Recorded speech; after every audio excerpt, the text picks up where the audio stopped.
Well, if you have played Crusader Kings 3 for longer than one character's lifetime, you know that your character is going to die and you're going to have to take someone else over. And we're here today to talk about some things to pay attention to be successful and get things right early in your heir's play life. So, welcome to Palm Tree Life. So glad to have you here.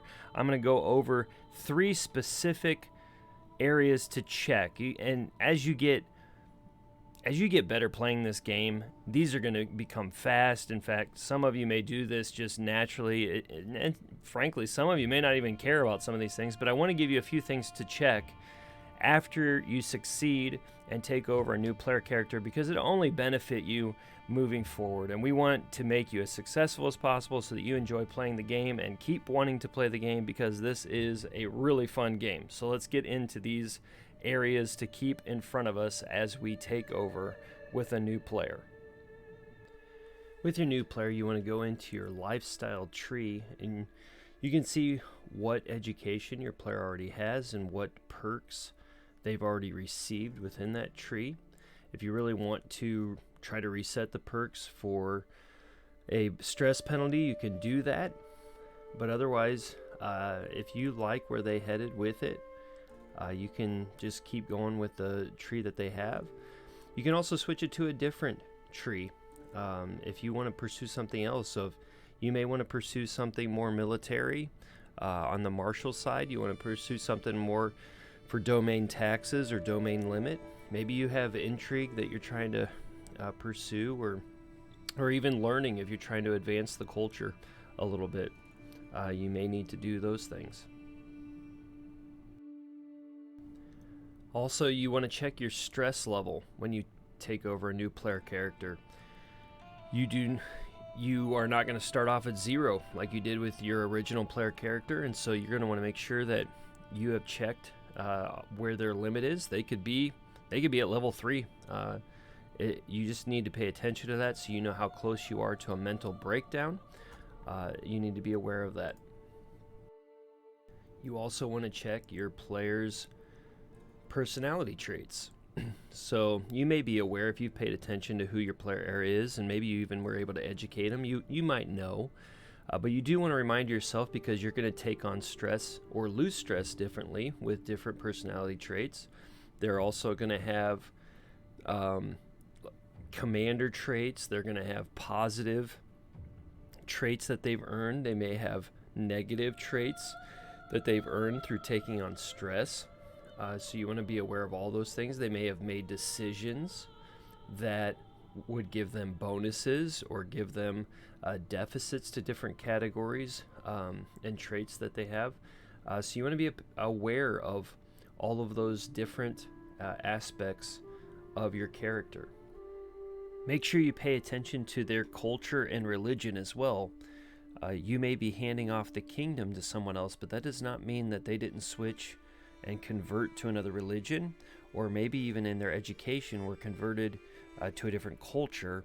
And so you want to make sure you pay attention to that too, and check to see if you need to convert to the faith that you want to be in, or the culture that you want to maintain within your realm. You also want to be aware of your character's intrigue. You want to check this, because you're going to find out within this what kind of secrets you know. So they may have found out secrets. They may have hooks on people that they have not used yet. Maybe they have used them, and you just got to make yourself aware of them. But maybe they haven't used them yet, and you just need to be aware of what is out there and what you now know as this player character.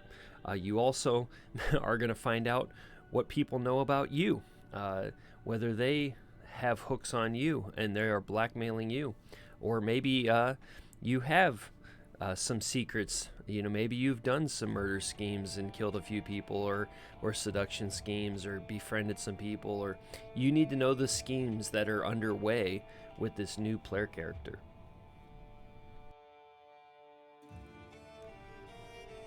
Along with the stress comes the decisions. You have the basic decisions that would be true for any ruler that would take over in your kingdom. So you have your realm decisions just through as you play through within your culture and your religion. But you also have the decisions to reduce stress through the normal decisions of doing a pilgrimage or hosting a feast or going on a hunt. But they may have recently gone on a pilgrimage or something, and so it may not be available to them immediately. So you need to be aware, can I do this even in the near future, because it's a decision they may have already made.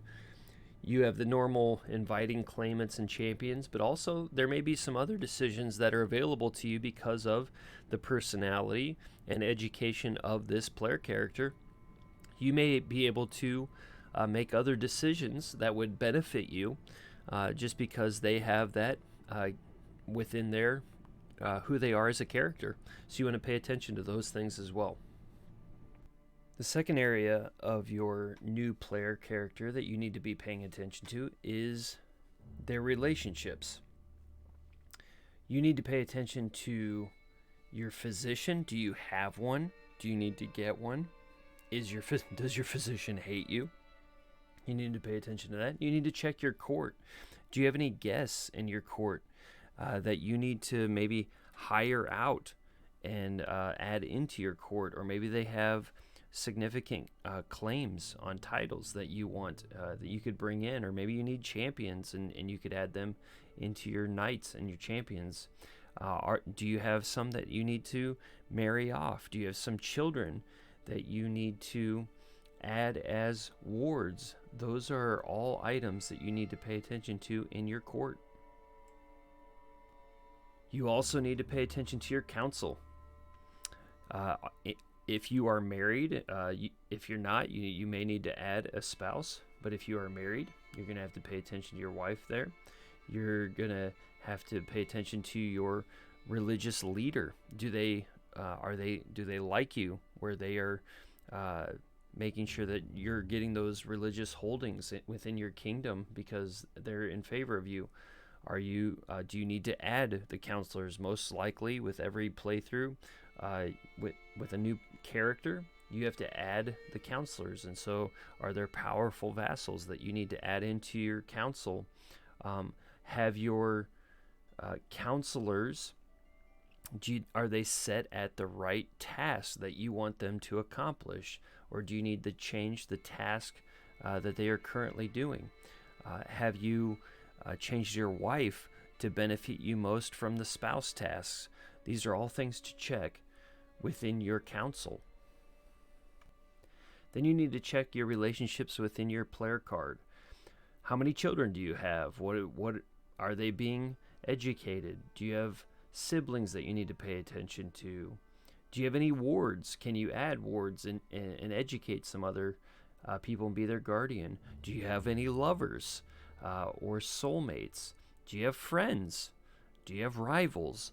Like, these are all important to know who might be coming after you in a negative way and who may be coming after you in a positive way. These are things to pay attention to just so you have an idea of what's going on in your kingdom. You also want to pay attention, we talked about the court already, that you can see that in your player card as well. You want to pay attention to your vassals. You can get a quick overview of your vassals, of who likes you, who doesn't, who's the same religion, who's the same culture. You can see it all very quickly right there on your player card. Our final area to assess is your domain. It is very important to pay attention to your domain area. You can start by just doing a quick overview of your income table. How many gold are you getting every single month? What's your piety and your prestige looking like? Those are important things to pay attention to. How many levies do you have? Do you have more than you had before? Do you have less? You need to pay attention to those things, especially if you're involved with a ward. Are you over your domain limit? Then you can do your current situations tab. Are there quick overviews of people that need to get married? Or do you have disabled buildings, or are buildings being built? Those are areas that you need to pay attention to. Within your domain holdings, what do they look like? Could they be improved? Are you getting income from them? Are you getting the amount of levies you need from them? If you have gone over your domain limit, you may have to hand off some titles if you can't figure out how to get a larger limit coming your way through your lifestyle tree or through adjusting your spouse tasks.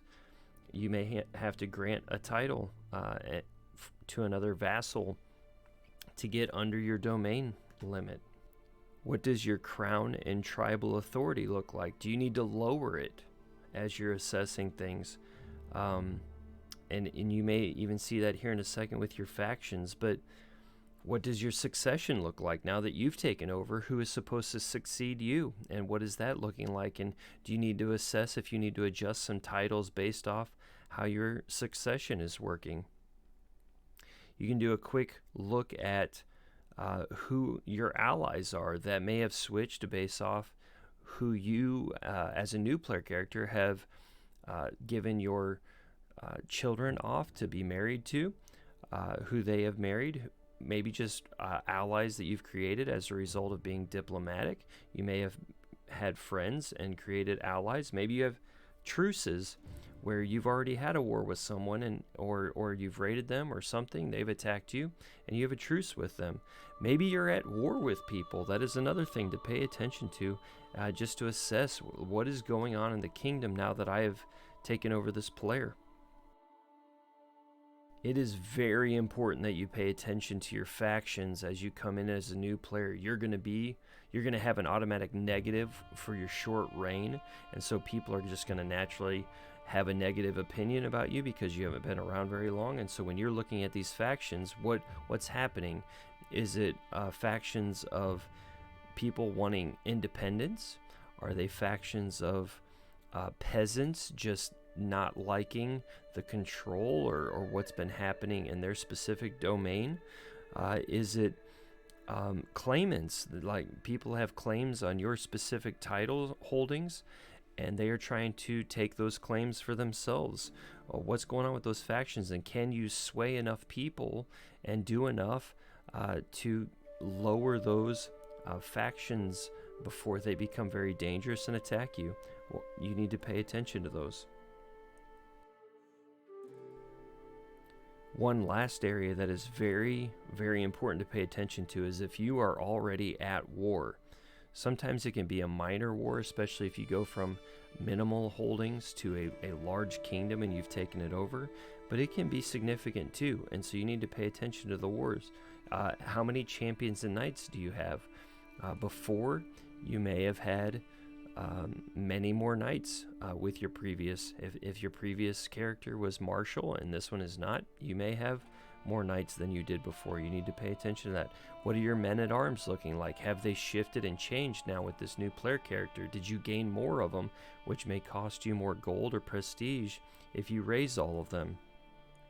Do you have more levies to raise? If you're already at war, you may have raised the levies that you had previously, but you may be able to raise more levies now that you have gone up in your status as a ruler. Maybe you went from a duke to a king, and so now you have access to more levies to raise within your current war that you're at. And then where are your units? If you've already raised units, where are they at? And do they need to travel? And then the new levies that you've raised, how do you connect them together to go fight and finish off this war so that you can get into peacetime and just start ruling and start deciding what battles and wars you actually want to fight versus the ones that your player character got you into before you took them over.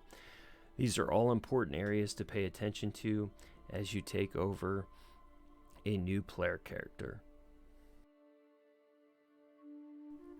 Well, I hope these 3 areas have given you a good overview of what to look for when you take on a new player character after your original character has passed on. Death may be inevitable, but I think it creates the beginning of all kinds of possibilities in a world like Crusader Kings 3. I've hoped you enjoyed this tutorial, and I hope to see you next time here on Palm Tree Life. If you'd like and subscribe, I'd appreciate it. It'd really help me out. But otherwise, see you next time.